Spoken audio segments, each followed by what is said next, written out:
Hello everyone, I'm Venuka Goel and welcome to Thursdays with Venuka.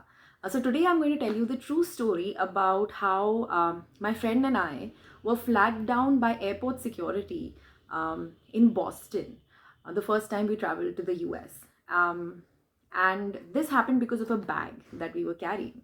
And so those of you who have read my first book, my latest book, On the Bright Side, will be able to see how I have incorporated this incident into this book.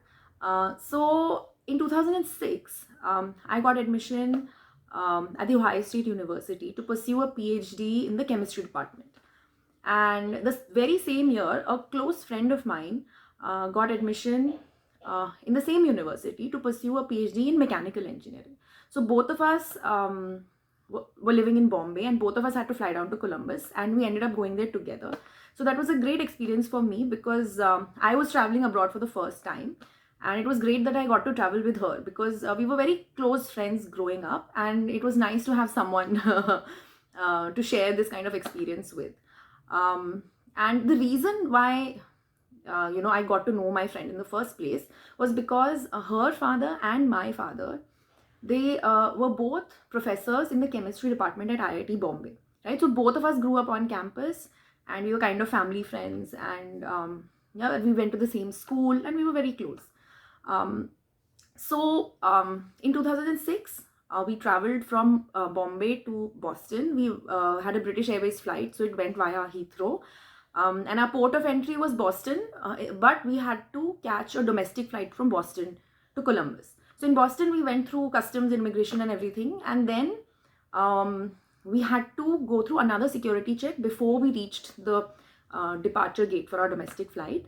And at this point, we had only our cabin baggage with us. And so we were standing in the queue. We had put our bags for whatever screening and checking, and we were standing in the queue for the security check. And at that point of time, we were asked to step away from the queue and go to like this table that was kept on the side.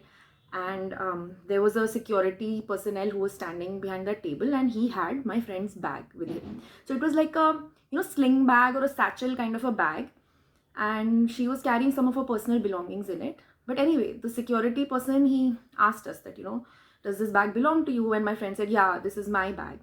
And he asked her, like, what are you taking in this bag? And we were both a bit confused because we were like, yeah, there are personal belongings. Like, what do we say? And then he elaborated. He was like, are you carrying some chemicals? And at this point, we were very, very confused because, chemicals, why would he ask us if we are carrying chemicals? It's weird. So then I looked at her bag carefully, and what I realized was that this was probably a bag that her father must have got in a conference, right? So her father and my father were both professors in the chemistry department, and they used to go to many of these conferences and meetings. And in many of these meetings, they would get bags like backpacks or sling bags or laptop bags, different kinds of bags with the name of the conference or something like that printed on it, right? So this seemed to have been one such bag. And so her father was a chemist, and he used to study selenium and tellurium. Those of you who are familiar with chemistry and the periodic table will know what I am talking about. But anyway, so that bag had something like that written on it, like some chemical society or selenium, tellurium, something like that.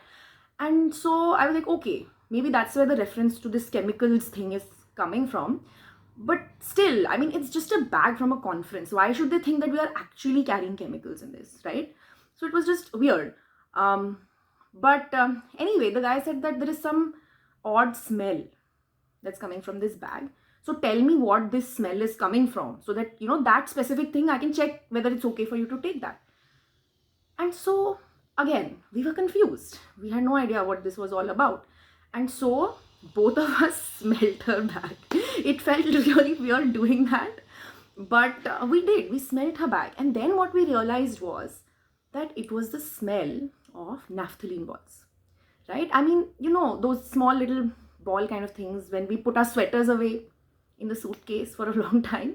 Both of us grew up in Bombay, and that's what we used to call those things. Like, you want to put something away in the cupboard for a while, put some naphthalene balls in it. And So we told him that, oh, that's not something specific in the bag that is making it smell like that. It is the smell of naphthalene balls, because it's this older bag and it must have been stored in a cupboard where naphthalene balls must have been there. And then he still looked at us in a very confused sort of a way. He said, naphthalene? Is that some chemical? And now again we are confused. We're like, what more do we say to him? We have told him the whole entire situation, that it is naphthalene balls that is making it smell like that, and you can't find them anymore because they're all gone.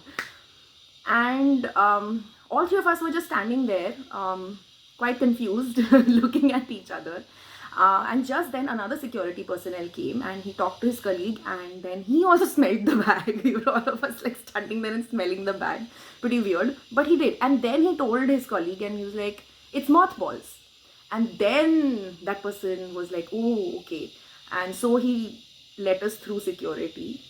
And so this was a very interesting experience for us, because this was the first instance where we realized that even though we were going to an English speaking country, and we knew English, we had studied English since we were kids and we were comfortable with the language, but still there are so many small things which are different. They are like cultural and regional kind of differences. And the next a few days later, when I went to a supermarket in the US for the first time and buying supplies for the house, for the kitchen or whatever, I picked up some hara dhania. Right? Anyone who has cooked Indian food has probably used hara dhania. Hara dhania, we call it coriander leaves over here, right? So you put it as like garnish on a lot of Indian dishes, and it's like a staple in most Indian households. And so I bought some hara dhania. I was very happy that I got hara dhania in a regular supermarket. I didn't have to go to like an Indian grocery or anything. But then at the checkout counter, this girl who was doing the checkout, she didn't know what it was. She was like, what is this? Is this like parsley or something? I said, no, this is not parsley. This is cilantro leaves. And coriander leaves. And she's like, we don't sell anything like that over here. Coriander leaves. Like, she had no idea what coriander leaves was. But she billed it as something. We went home. And then the next time I came to the supermarket, I realized that, under that hara dhania, it was written cilantro. So like coriander leaves are supposed to be cilantro, and brinjals are supposed to be eggplants, and ladies' fingers are supposed to be okra. It was all very confusing.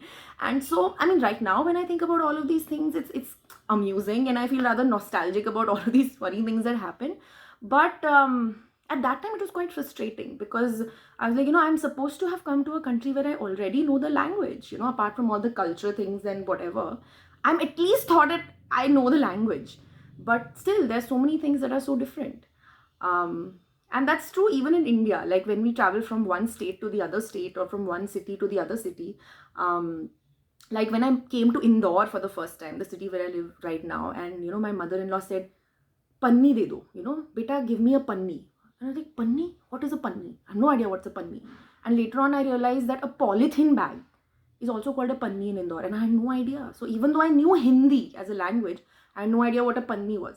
So whenever we move to a new place, there are always such little surprises that we get, right? That can, I don't know, when I look back at it, it is amusing. But for a person who's going through it at that particular point of time, it can also be very frustrating.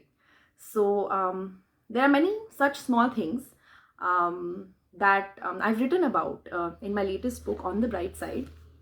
This is the story of Varun and Sneha, and how they are living their life as first generation Indian immigrants in the US.